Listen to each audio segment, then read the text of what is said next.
রসুলের মহব্বতে। রসুল মারা গেছে নাকি গো? মারা গেছে। আমার নবী পাক বলেছিলেন, সাহাবীরা শোনো, আমি রাসূলুল্লাহ আমার হিন্দের জমিনে যাওয়ার ইচ্ছা ছিল, যেতে পারলাম না। হিন্দ ভারতবর্ষের জমিনে। এ সাহাবীরা, আমি রাসূলুল্লাহ আমাকে যখন রওজায় শুয়ে দেবে, আমার মুখ মোবারকটা হিন্দ অর্থাৎ ভারতবর্ষের জমিনের দিকে ঘুরিয়ে দেবে।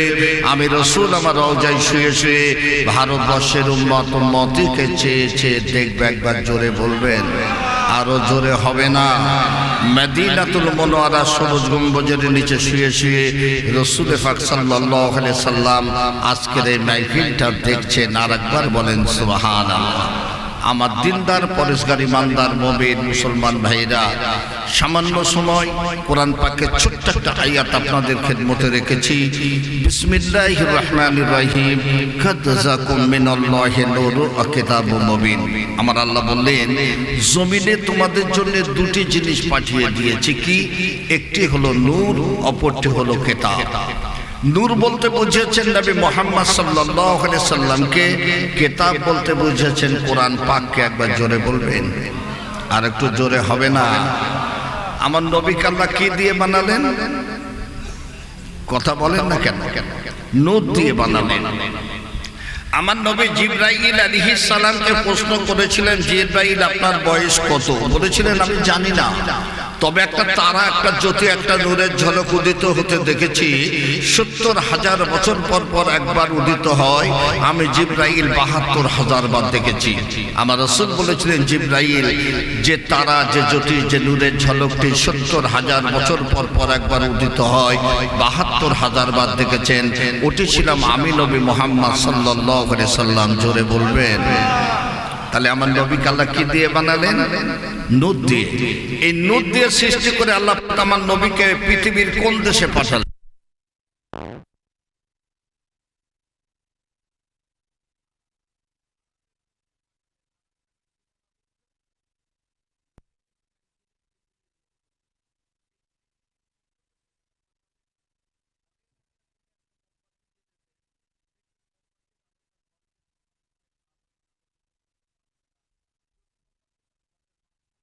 দেন, এই মোমবাতির আলোটা ঘরকে সমানভাবে আলোয় আলোকিত করতে পারবে। তাই আমার আল্লাহ নূর দিয়ে সৃষ্টি করে নূর নবীকে পৃথিবীর মধ্যদেশ, মিডল ইস্ট কান্ট্রি, আরবের জমিনে পাঠিয়ে দিলেন। আর আমার নবী নূরের ঝলকে গোটা পৃথিবীটা আলোয় আলোকিত হয়ে গেল। জোরে বলবেন, আরো জোরে হবে না? কখন পাঠালেন? 12ই রবিউল আউয়াল, শবে সাদেক। এই শবে সাদেক কেন পাঠালেন? রাত বলেছিল, আল্লাহ তোমার নূর নবীকে আমার মাঝে দাও। দিন খেতে বলেছিল, আল্লাহ তোমার মুস্তাফাকে আমার মাঝে দাও। আল্লাহ বলেছিলেন, ও রাত ও দিন খেদো না, আমার নূর নবীকে এমন একটা সময় জমিনে পাঠিয়ে দেব, ও রাত ও দিন তোমরা কেউ অসন্তুষ্ট হতে পারবে না। রাত আর দিনের মধ্যভাগে শবে সাদেক আমি আল্লাহ আমার নূর নবীকে রাহমাতুল লিল আলামিন করে জমিনে পাঠিয়ে দিলাম। একবার জোরে হবে, আরো জোরে হবে না? আম্মা জান আমেনা বলেন, আমি আমেনা, আমি আমেনা। যে সময় রাসূলুল্লাহ ভূমিষ্ঠ হবেন আমি দেখতে পেলাম ওই আবু কুবাস পাহাড়টা যেন নূর আর নূর হয়ে গেল। আম্মা জান আমেনা বলেন, রাসূলুল্লাহ ভূমিষ্ঠ হলেন, ওই রাসূলুল্লাহ সিজদায় রত ছিলেন। আমার নবী ক্রন্দন করে না, করে না। আমি আমেনা, আমি আমেনা আমার নবীর পিঠ মোবারকের উপরে মাথাটা লাগিয়ে দিলাম।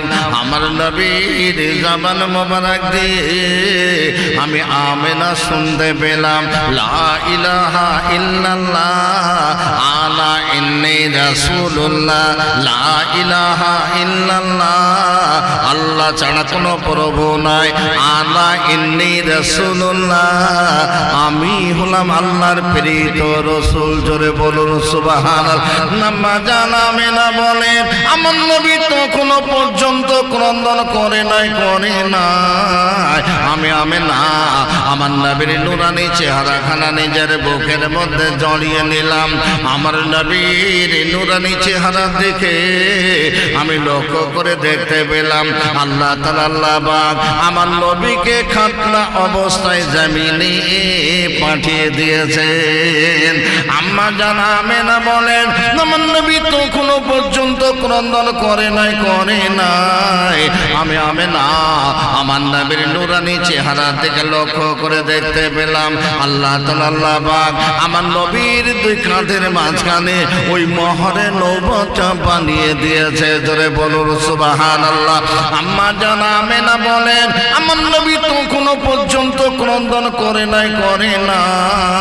আমি আমেনা আমার নবীর নুরানি চেহারার দিকে লক্ষ্য করে দেখতে পেলাম আমার নবীর জবান নড়ে।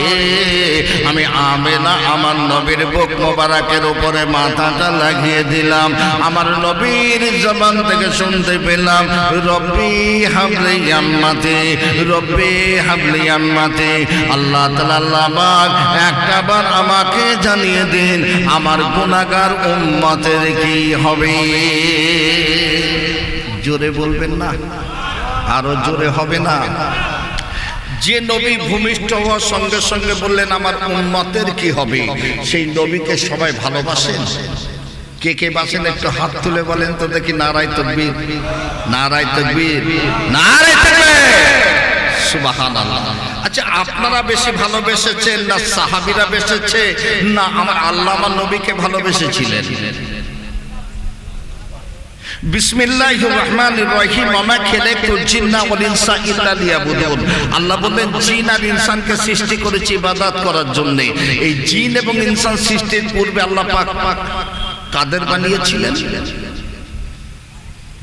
এটা কথা বলে।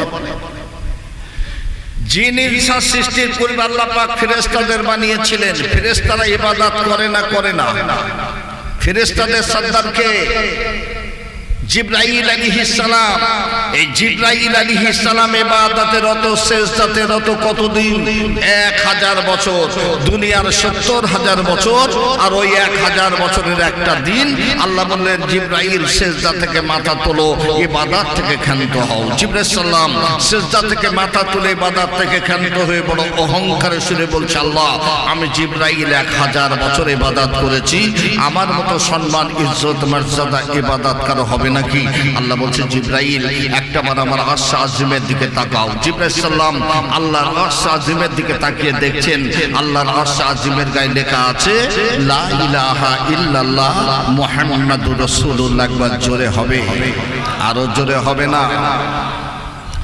জিবরাইল বললেন আল্লাহ ওই মুহাম্মদকে তো আমি চিনি না, ওই মুহাম্মদকে তো আমি জানি না, ওই মুহাম্মদকে আমাকে বলেন না। আমার আল্লাহ বলেন ওরে জিবরাইল ওই মুহাম্মদকে আমি আল্লাহ যদি না বানাতাম, আমি আল্লাহ আমার আসমান বানাতাম না, আমি আল্লাহ আমার জমিন বানাতাম না। শুধু তাই নয় রে জিবরাইল, ওই মুহাম্মদকে আমি আল্লাহ যদি না বানাতাম, আমি আল্লাহ আমার আরশ আজিমটা বানাতাম না। শুধু তাই নয় রে জিবরাইল, ওই মুহাম্মদকে আমি আল্লাহ যদি না বানাতাম, আমি আল্লাহ জিবরাইলকেও বানাতাম না। হযরত জিবরাইল আলাইহিস সালাম ঠক ঠক ঠক ঠক করে কাঁপতে শুরু করে দিলেন। আমার আল্লাহ বলে জিবরাইল কত বছর ইবাদত করেছো? আল্লাহ আমি 1000 বছর ইবাদত করেছি। আমার আল্লাহ তাআলা আল্লাহ পাক ডাক দিয়ে বলেন ওরে জিবরাইল তোমার 1000 বছরের ইবাদত আমি আল্লাহ এক পাল্লায় রেখে দেব। আমার পেয়ারা নবী নূর নবী মুহাম্মদুর রাসূলুল্লাহ সাল্লাল্লাহু আলাইহি সাল্লামের 1 মিনিটের ইবাদত অপর পাল্লায় রেখে দেব। তোমার 1000 বছরের ইবাদতের পাল্লাটা হালকা হয়ে যাবে। আমার মুহাম্মদের 1 মিনিটের ইবাদতের পাল্লাটি ভারী হয়ে যাবে। জিবরাইল সালাম ঠক ঠক করে কাঁপছেন। আল্লাহ বলছেন জিবরাইল এ তো আমার পেয়ারা নবী নূর নবী মুহাম্মাদের কথা শুনেছো, মুহাম্মাদের উম্মতদের কত বড় দরজা দিয়েছি তুমি জানো নি? একবার জোরে হবে, আরো জোরে বলবেন না? আমরা কোন নবীর উম্মত? আমার নবীর ইজ্জত কে দিয়েছেন? মিশরের নীল নদ আছে না নেই?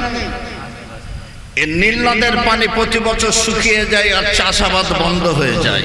প্রচলন আছে একটা কুমারী নারীকে সুসজ্জিত করে নীল নদের মাঝখানে বলি না দিলে পানি প্রবাহিত হয় না। কিন্তু মিশরের যিনি প্রেসিডেন্ট হলেন তিনি হলেন মুসলমান, নাম হলো ওমর ইবনুল আস রাদিয়াল্লাহু তাআলা আনহু। তিনি বললেন আল্লাহ রসুল বলে নাই আমার পক্ষে সম্ভব নয়, আমি বলে দিতে পারবো না। সেই সময় খলিফা ছিলেন ওমর ইবনুল খাত্তাব রাদিয়াল্লাহু তাআলা আনহু। মিশরের প্রেসিডেন্ট একটা চিঠি লিখলেন, আমিরুল মুমিনিন খলিফাতুল মুসলিমিন ওমর, আমি বর্তমান মিশরের প্রেসিডেন্ট, নীল নদের পানি শুকিয়ে গেছে, চাষাবাদ বন্ধ হয়ে গেছে। প্রচলন আছে একটা কুমারী নারীকে সুসজ্জিত করে নীল নদের মাঝখানে বলি না দিলে পানি প্রবাহিত হয় না। আল্লাহ রসুল বলেনি আমার পক্ষে সম্ভব নয়, আপনি আমাকে নির্দেশ দিন আমি কি করতে পারি। পত্রবাহক চিঠিখানা খলিফা ওমরের হাতে উঠিয়ে দিলেন। খলিফা ওমর চিঠিখানা পড়লেন, একটা চিঠি লিখলেন। একবার জোরে বলবেন, আর একটু জোরে হবে। হযরত ওমর ডাক দিয়ে বললেন, নীল নদ, ওরে নীল নদ, ওরে নীল নদ, ওরে নীল নদ, সাবধান হয়ে যা, সাবধান হয়ে যা। তুই যদি তোর ইচ্ছায় প্রবাহিত হোস, তোর পানির আমাদের কোনো প্রয়োজন নাই। তুই যদি আল্লাহর হুকুমে প্রবাহিত হোস, মুহাম্মদ নামের ওসিলায় তুই প্রবাহিত হইবি। কিন্তু ওমর ইবনুল খাত্তাব রাদিয়াল্লাহু তাআলা আনহু জোরে বলুন সুবহানাল্লাহ। পত্রবাহককে বলে দিলেন, আজ থেকে বলি দেওয়া নিষেধ। বলির পরিবর্তে চিঠিখানা মুহাম্মদ নামের ওসিলায় নীল নদের মাঝখানে দাফন করে দেবেন। আমি ওমর ইবনুল খাত্তাব বলছি ইনশাআল্লাহ তাআলা পানি প্রবাহিত হইবে। জোরে বলুন না সুবহানাল্লাহ। পত্রবাহক চিঠিখানা নিয়ে মিশরের প্রেসিডেন্টের হাতে উঠিয়ে দিলেন। মিশরের প্রেসিডেন্ট চিঠিখানা পড়ে ক্যাবিনেট মন্ত্রীদের ডাক দিয়ে বললেন, আজ থেকে বলি দেওয়া নিষেধ। বলির পরিবর্তে চিঠিখানা খলিফা ওমর ইবনুল খাত্তাব বলেছেন নীল নদের মাঝখানে মুহাম্মদ নামের ওসিলায় দাফন করে দিতে। হাজার হাজার মানুষ দাঁড়িয়ে বললেন এটা সম্ভব নয়, কেননা প্রতি বছর কুমারী নারীকে সুসজ্জিত করে বলি না দিলে পানি প্রবাহিত হয় না, একটা সামান্য কাগজকে দাফন করে দিলে পানি প্রবাহিত হবে, আমরা বিশ্বাস করি না। কিন্তু খলিফা ওমর ইবনুল আজ বললেন, খলিফা ওমর ইবনুল খাত্তাব যে নির্দেশ দিয়েছেন ওই নির্দেশ মতো চিঠিখানা আমি দাফন করে দেব। মিশরের প্রেসিডেন্ট চিঠিখানা নিয়ে টুক টুক টুক টুক করে নীল নদের মাঝখানে যে দাঁড়িয়ে গেলেন। ওরে নীল নদ, ওরে নীল নদ, ওরে নীল নদ, সাবধান হয়ে যা, সাবধান হয়ে যা। তুই যদি তোর ইচ্ছায় প্রবাহিত হোস, তোর পানির আমাদের কোনো প্রয়োজন নাই। তুই যদি আল্লাহর হুকুমে প্রবাহিত হোস, মুহাম্মদ নামের ওসিলায় প্রবাহিত হইবি। টুক টুক করে ভ্রমণ করে দেওয়া হলো। টুক টুক করে বাবা হাজারকে হাজার মানুষ নীল নদের পাড়ে এসে দাঁড়িয়ে গেলেন। সকলের দৃষ্টি হলো নীল নদের মাঝখানে। কিছু সময়ের মধ্যে দেখা গেল মুহাম্মাদুর রাসূলুল্লাহ সাল্লাল্লাহু আলাইহি সাল্লামের নামের ওসিলায় দুরন্ত গতিতে পানি প্রবাহিত হওয়া শুরু হয়ে গেছে। এত দুরন্ত গতিতে পানি প্রবাহিত হওয়া শুরু হয়ে গেল, অন্যান্য বছরের তুলনায় 5 হাত পানি দাঁড়িয়ে গেল। আমিরুল মুমিনিন খলিফাতুল মুসলিমিন ওমর ইবনুল খাত্তাব রাদিয়াল্লাহু তাআলা আনহুর ওই চিঠিখানা আমার নবীর নামের ওসিলায় দাফন করার পর থেকে আজ পর্যন্ত কোনো দিনের জন্য ওই নীল নদের পানি আর শুকায় না। কত বছরে ইবাদত করেছো? আল্লাহ 1000 বছরে ইবাদত করেছে। আমার আল্লাহ বলেন, ওরে জিবরাইল, তোমার 1000 বছরের ইবাদত আমি আল্লাহ এক পাল্লায় রেখে দেব। আমার পেয়ারা নবী নূর নবী মুহাম্মদুর রাসূলুল্লাহ সাল্লাল্লাহু আলাইহি সাল্লামের উম্মতের জন্য আমি আল্লাহ বছরে একটা রাত দিয়েছি, যে রাতটার নাম হলো লাইলাতুল কদরের রাত। ওই একটা রাতের ইবাদত অপর পাল্লায় রেখে দেব। তোমার 1000 বছরের ইবাদতের পাল্লাটা হালকা হয়ে যাবে। আমার মুহাম্মাদের উম্মতের একটা রাতের ইবাদতের পাল্লাটি ভারী হয়ে যাবে।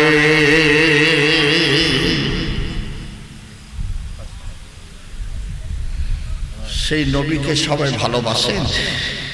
আরেকবার বলেন জি।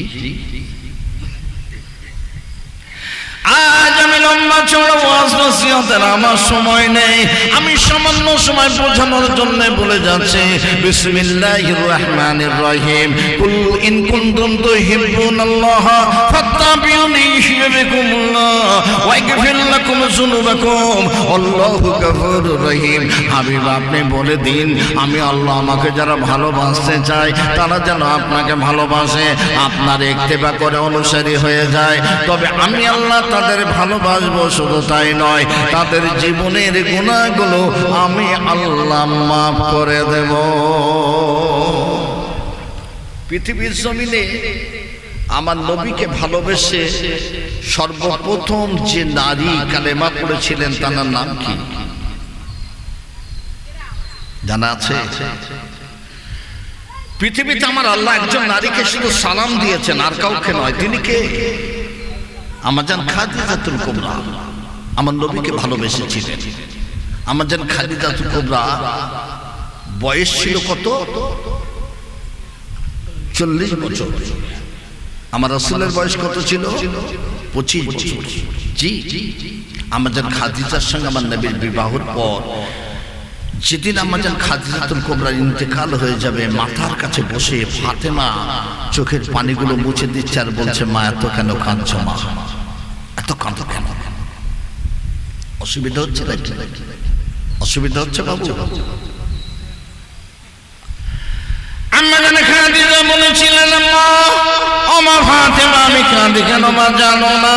এই আকাশের নিচে জমিনের উপরে তোমার আব্বা জানকে যখন নবী বলে কেউ মানতে রাজি নয়, নারীদের মধ্যে সর্বপ্রথম আমি খাদিজা, আমি সর্বপ্রথম তোমার আব্বা জানকে নবী বলে ইমানের কালিমা পড়ে মুসলমান বেনেছিলাম। আমার আম্মা ফাতেমা, আমি খাদিজা মারা যাব, মরে যাব, আমার ইন্তেকাল হয়ে যাবে, আমি কাঁদি কেন মা জানো না? ওই এতিম নবী যখন টুক টুক টুক টুক করে মরুভূমির বালুর কোনায় চলতেন, আমি খাদিজা দেখেছি এতিম নবীর মাথার উপরে একটা কালো মেঘ ছায়া করে যেতে। ও মা তুমি জানো না মা, এতিম নবী যখন মরুভূমির বালু কোনায় ঘুমিয়ে যেতেন, আমি খাদিজা দেখেছি এতিম নবীর কপাল মোবারক থেকে একটা নূর চমকাতে চমকাতে আল্লাহর আরশে আজিমে পৌঁছে যেতে। আমার আম্মা ফাতেমা, আমি খাদিজা মারা যাব, মরে যাব, আমার ইন্তেকাল হয়ে যাবে, আমি কাঁদি কেন মা তুমি জানো না? এতিম নবীর বয়স ছিল 25 বছর, আমি খাদিজা আমার বয়স ছিল 40 বছর। আমি বিবাহের প্রস্তাব পাঠিয়ে দিলাম। দুনিয়ার মানুষ বলেছিল খাদিজা পাগল হয়ে গেছে, খাদিজার টাকা আছে, সোনা আছে, খাদিজা এতিম গরিব মোহাম্মদকে বিয়ে করতে চায়। ও মা তুমি জানো না মা, আমার টাকাগুলো সোনাগুলো এতিম নবীর কদমে রেখে দিয়ে আমি দুনিয়ার মানুষকে বলেছিলাম, এবার তোমরা খাদিজাকে গরিব বলো, এতিম নবীকে এবার তোমরা ধনী বলো। ও মা আমি মারা যাব মা, ও মা আমি মরে যাব মা, ও মা আমার ইন্তেকাল হয়ে যাবে, ওই এতিম নবীকে আমি কার কাছে রেখে যাব? ওই সময় ফাতেমা বলেছিলেন, মা কেঁদো না, ওই এতিম নবীর দায়িত্ব আমি ফাতেমা আমার নিজের কাঁধের উপরে আমি উঠিয়ে নিলাম। বাবু, শরিয়াতে 3টি কাজ তাড়াতাড়ি করার কথা বলা হচ্ছে। 3টি কাজ। 1 নাম্বার হলো নামাজের ওয়াক্ত হয়ে গেলে নামাজটা তাড়াতাড়ি আদায় করা। 2 নাম্বার হলো মানুষ যখন ইন্তেকাল হয়ে যায় তাড়াতাড়ি করে দাফন করো। 3 নাম্বার ছেলে বা মেয়ে যখন বালেগা হয়ে যায় তাড়াতাড়ি বিবাহের ব্যবস্থা করা। জি, ফাতেমা একটু বড় হলো, আমার রাসূল বলছেন এই সাহাবীরা আমার ফাতেমাকে বিবাহ দেব। কার সঙ্গে বিয়ে হবে? বললেন শোনো, আমার সাহাবীদের মধ্যে দ্রুত গতিতে 1 খতম কোরআন তেলাওয়াত যিনি করতে পারবেন তার সঙ্গে আমার ফাতেমার বিয়ে হবে। আমার নবীর একজন সাহাবী ছিলেন সালমান ফারসি রাদিয়াল্লাহু তাআলা আনহু, খুব দ্রুত কোরআন তেলাওয়াত করতেন। সালমান ফারসির মনের ইরাদা হলো যদি নবীর বেটিকে বিবাহ করতে পারি তবে জীবন ধন্য হয়ে যাবে। সালমান ফারসি হুজুর আমার কোরআন নিয়ে বসে গেছেন, অন্যান্য সাহাবীরা বসে গেছেন, কিন্তু হযরত আলী চিন্তা করছেন আমি যদি নবীর বেটিকে বিবাহ করতে পারতাম, কিন্তু আমি আলী আমার মতো বড় গরিব কেউ নেই, আলী দাঁড়িয়ে দাঁড়িয়ে কাঁদছেন। হঠাৎ করে পিছন থেকে আলীকে একটা ধাক্কা দিলেন, আলী বসে যাও। আলী তাকিয়ে দেখলেন যিনি ধাক্কা দিলেন উনি অন্য কেউ নয়, উনি হলেন জিবরাইল আলাইহিস সালাম। একবার জোরে হবে, আরো জোরে হবে না? হযরত আলী বসে গেলেন, কোরআন পাকটা খুললেন, মাত্র 3 বার সূরা ইখলাস তেলাওয়াত করে কোরআন পাকটা বন্ধ করে দিলেন। হযরত সালমান ফারসি এক কদম কোরআন তেলাওয়াত সর্বপ্রথম করলেন। এবার দাঁড়িয়ে গেলেন, ইয়া হাবিবাল্লাহ ইয়া রাসূলুল্লাহ, হুজুর আমি সালমান ফারসি এক কদম কোরআন তেলাওয়াত সর্বপ্রথম আমি তেলাওয়াত করেছি। আলী দাঁড়িয়ে বললেন, হুজুর আমি আলী আমি আপনার শোনা জবানে শুনেছি 3 বার সূরা ইখলাস তেলাওয়াত করা অর্থাৎ এক কদম কোরআন তেলাওয়াতের নাকি আমি আলী সর্বপ্রথম 3 বার সূরা ইখলাস তেলাওয়াত করেছি। একবার জোরে বলুন। আল্লাহর নবী বললেন, সাহাবীরা শোনো, আমি রাসূলুল্লাহ বলে দিলাম আমার কলিজার টুকরা ফাতেমার সঙ্গে আমার সাহাবী আলীর বিবাহ হবে। জোরে বলুন সুবহানাল্লাহ। বিবাহ হয়ে গেল। খুব সংক্ষেপে বলছি, আমার সময় খুব কম, 2:30 পর্যন্ত আমার সময় আছে। একটা বছর যেতে না যেতে আল্লাহ একটা পুত্র সন্তান দিয়েছেন। একবার সুবহানাল্লাহ বলবেন না? এই সন্তানটাকে নিয়ে রাসূলুল্লাহ কোলে উঠিয়ে নিয়ে চুম্মা দিয়ে দোয়া করে নাম রাখলেন আমার আম্মা ফাতেমার ছেলের নাম হবে হাসান। জোরে বলুন না সুবহানাল্লাহ। আরেকটি বছর যেতে না যেতে আরেকটি সন্তান দিলেন আল্লাহ, পুত্র সন্তান। কোলে নিয়ে রাসূলুল্লাহ দোয়া করে নাম রাখলেন, এই সন্তানের নাম হবে হোসাইন। জোরে বলুন না সুবহানাল্লাহ। হাসান আর হোসাইন। আল্লাহ নবী বললেন, মান আহাব্বা সুন্নতে ফাকাদ আহাব্বানি ওয়া মান আহাব্বানি কানা মাই ফিল জান্নাহ। আমি নবী বলি, আমি রাসূল বলি, যে আমার সুন্নাতটা ভালোবাসলো সে আমাকে ভালোবাসলো, যে আমাকে ভালোবাসলো আমি রাসূলুল্লাহ তাকে সঙ্গে না নিয়ে আল্লাহর রহমতের জান্নাতে কদম দেব না। আল্লাহ নবী বললেন, সাহাবীরা শোনো, ওই যে দুটো বাচ্চা ছুটে ছুটে আসছে তোমরা কি চেনো? সাহাবীরা বললেন, হুজুর লাব্বাইক, আমরা চিনি। আমার হাসান আর আমার হোসাইন, আমার হাসান হোসাইনকে যে ভালোবাসবে আমি রাসূলুল্লাহ আমাকে ভালোবাসা হবে। আমার হাসান হোসাইনের মনে যে ব্যথা দেবে আমি রাসূল আমার মনে ব্যথা দেওয়া হবে।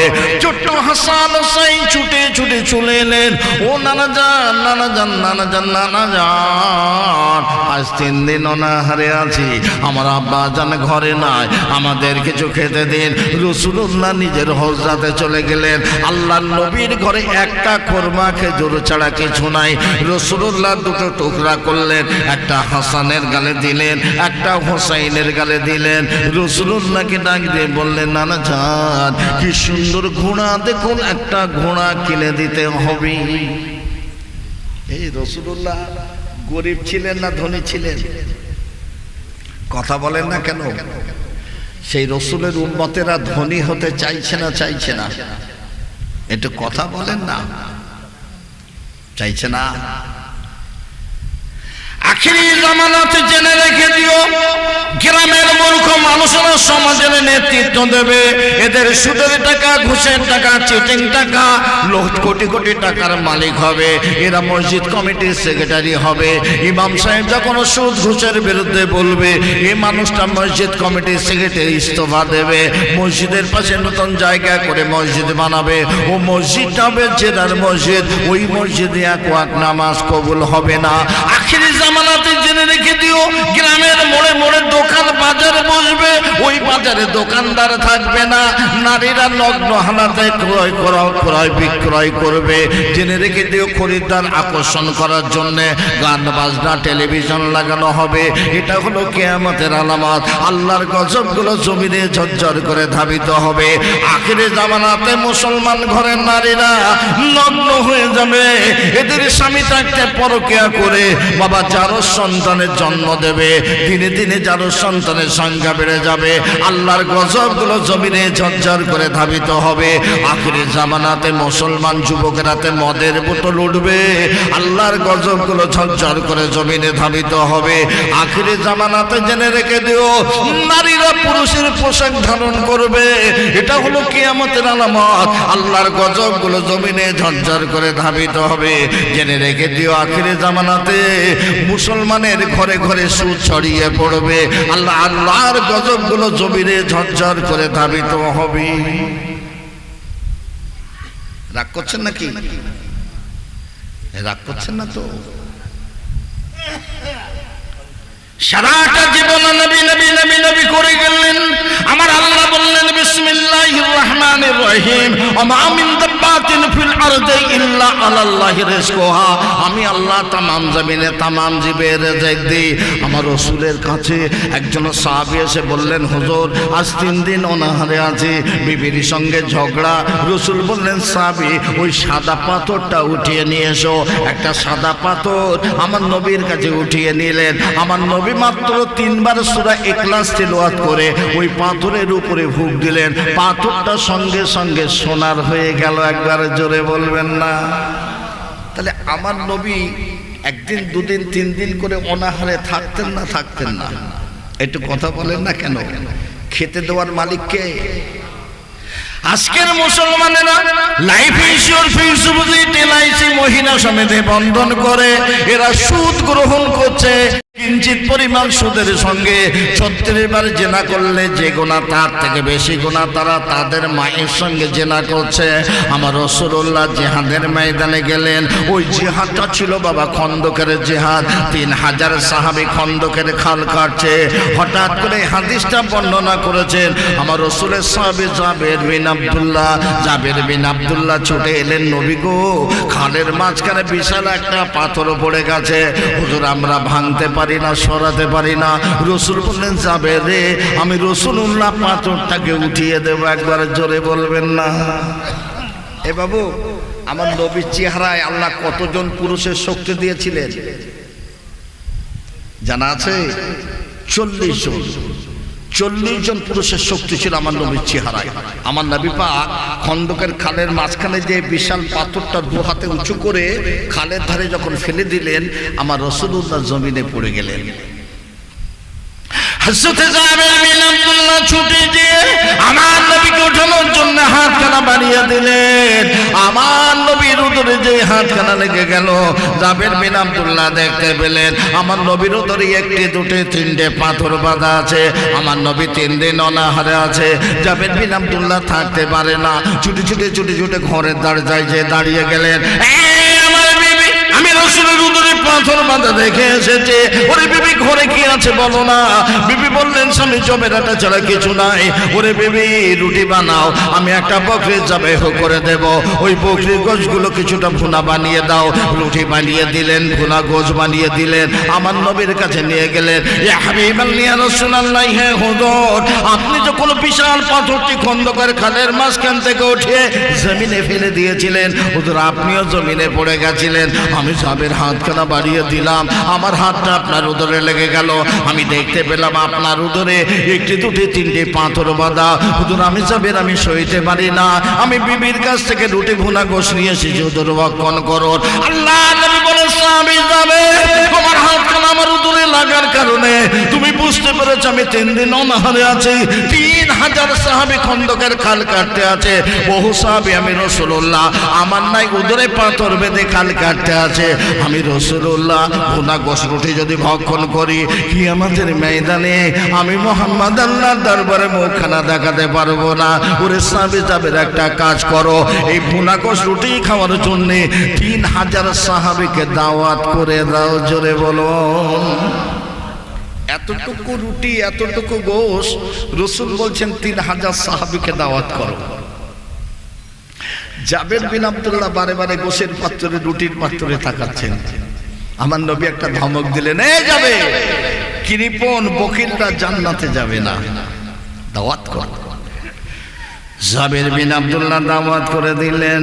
আল্লাহর নবী বললেন, সাহাবী জাবের ঢাকনা খোলো বাবা, ঢাকনা খোলো। জাবের বিন আব্দুল্লাহ ঢাকনা উঁচু করে দিলেন।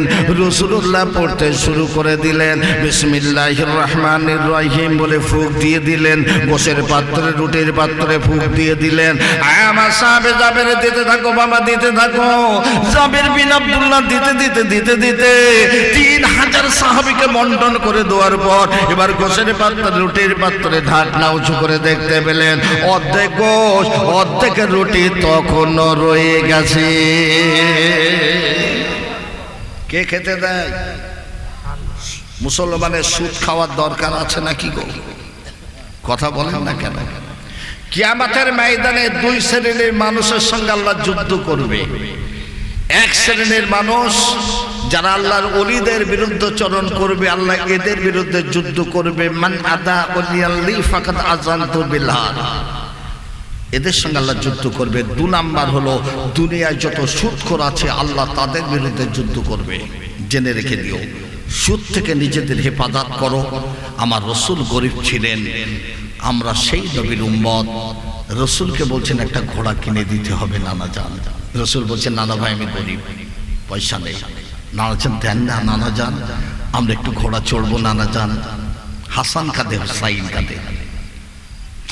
আল্লাহ নবী বললেন, আমার হাসান আমার হুসাইন, আমি রাসূলুল্লাহ যদি তোমাদের জন্য ঘোড়া হয়ে তোমরা কি খুশি হবে না? হাসান হুসাইন চোখের পানি মুছে দিলেন। রাসূলুল্লাহ পিঠ মোবারকটা নিচু করে দিলেন। হাসান হুসাইন আমার নবীর পিঠ মোবারকের উপরে উঠে টক টক টক টক করে ঘোড়া ঘোড়া খেলতে শুরু করে দিলেন। না না না, হাসান হাত দুটো উঁচু করে বললেন, নানা যান এবার বলুন আমি হাসান বড় না আপনি বড়? আল্লাহ নবী বললেন, হাসান কেমন প্রশ্ন করো, আমি রাসূলুল্লাহ বড়? না নানা জান আমি বড়। কেমন করে তুমি বড় হলে? ও নানা জান বলবো, আপনার আব্বা জানের নামটা বলো। আমার আব্বা জানের নাম আব্দুল্লাহ। ও নানা জান, নানা জান, নানা জান আব্দুল্লাহকে দুনিয়ার কয়জন মানুষ চেনে?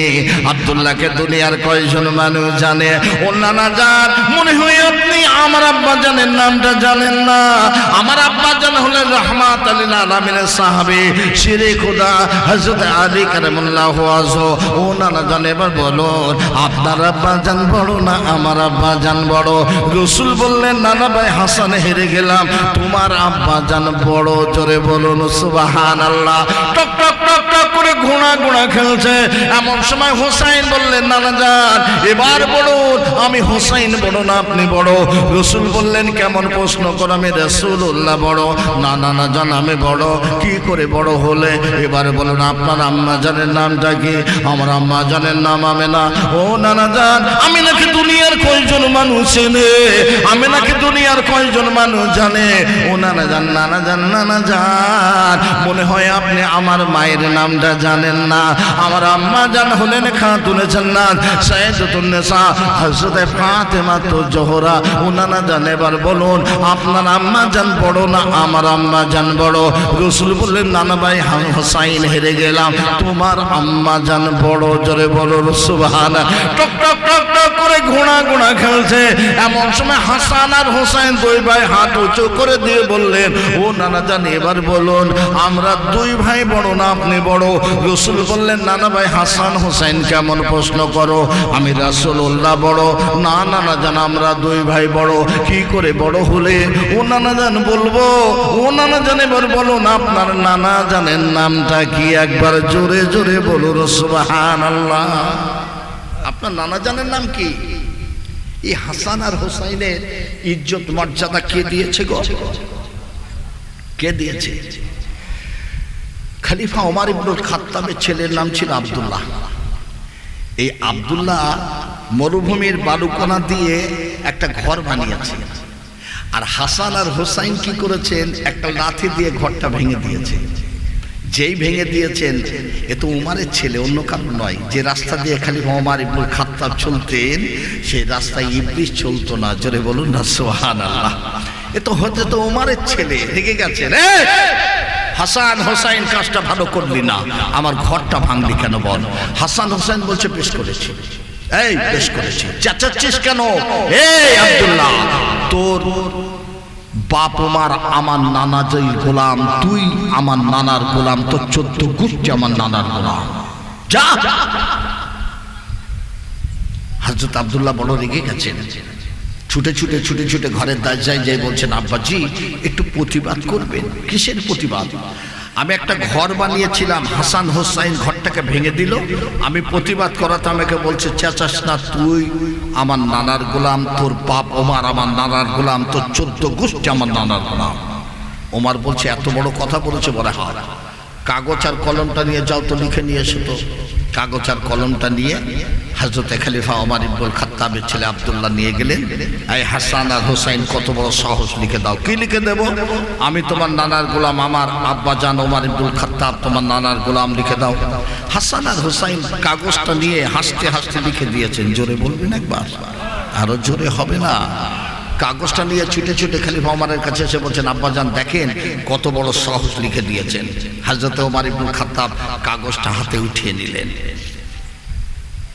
হযরত ওমর কাগজটা উঠিয়ে নিলেন, বারে বারে বারে বারে কাগজটা নিয়ে বুকে জড়িয়ে ধরেন, বারে বারে বারে বারে বাবা চোখের উপরে বাবা বোলাতে থাকেন, বারে বারে বারে বারে ওই কাগজটাই চুমা দিতে থাকেন।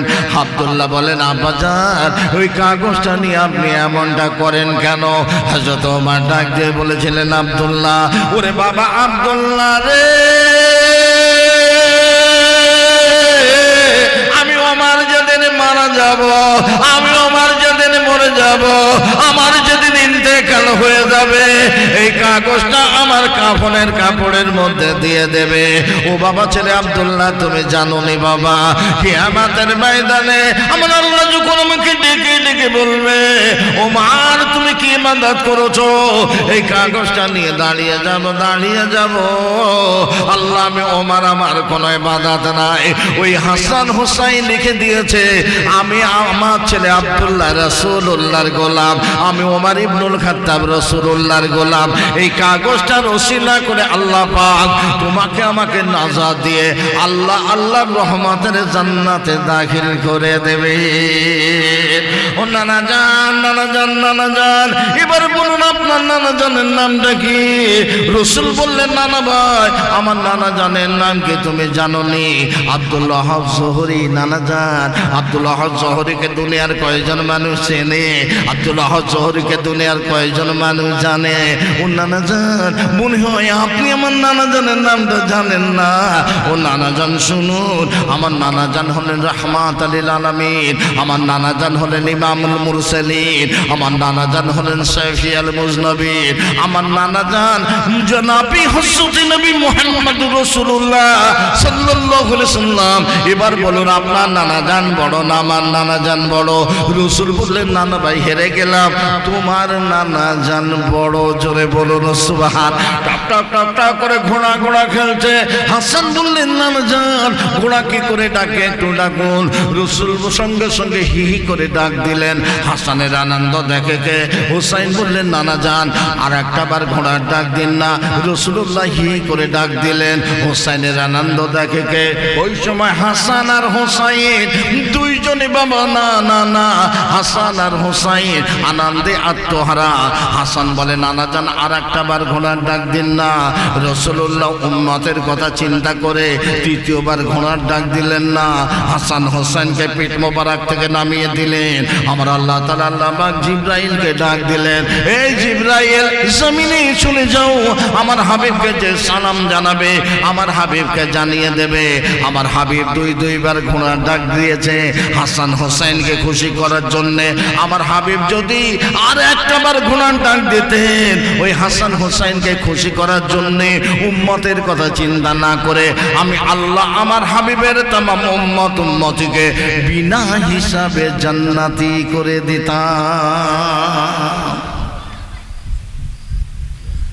নবীকে ভালোবাসুন। অনেক লম্বা ঘটনা, আমার সময় শেষ, আমি আর বলতে পারবো না, কেননা পীর সাহেব হুজুর কেবলা আছেন, আমি তানার সময় একটা মিনিট নষ্ট করতে পারবো না। আমি বিদায় নিচ্ছি। গুনাহগার আল্লামা রুহুল আমিন শাহ হুজুরের গুনাহগার আওলাদ মনিরুল আমিন আপনাদের খেদমতে এসেছিলাম। হুজুর কেবলা আসবেন, পীর সাহেব হুজুর কেবলা আপনাদের কাছে অনুরোধ করব, এদিক ওদিকে যারা ঘুরছেন সবাই চলে আসেন, আমার জন্য দোয়া করবেন। আমাদের বসিরহাট আল্লামা হুজুর কেবলার দরবার ইসালে সব ফাল্গুন মাসের 13, 14, 15 নিজের দরবার মনে করে যাবেন। ফুরফুরা দরবার শরীফ 21, 22, 23 যাবেন। আমার দাদা হুজুর কেবলার প্রতিষ্ঠিত আমিন ইসালে সব 17, 18, 19 ফাল্গুন যাবেন।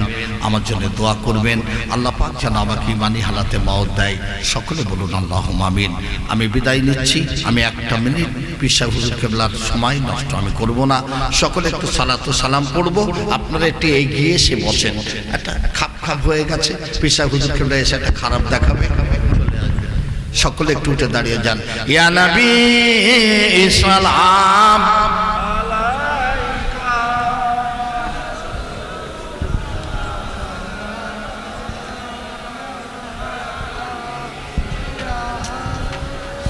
এগিয়ে আসেন, এগিয়ে আসেন। একটু তাকবীর দেন, নারায়ে তাকবীর, নারায়ে তাকবীর।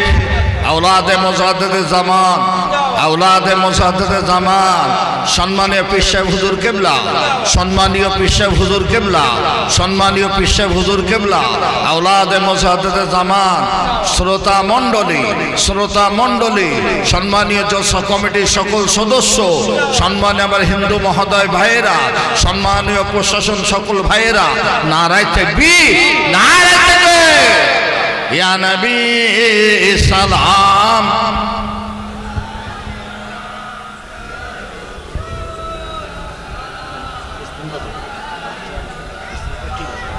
আমি ক্যাম্পটা করে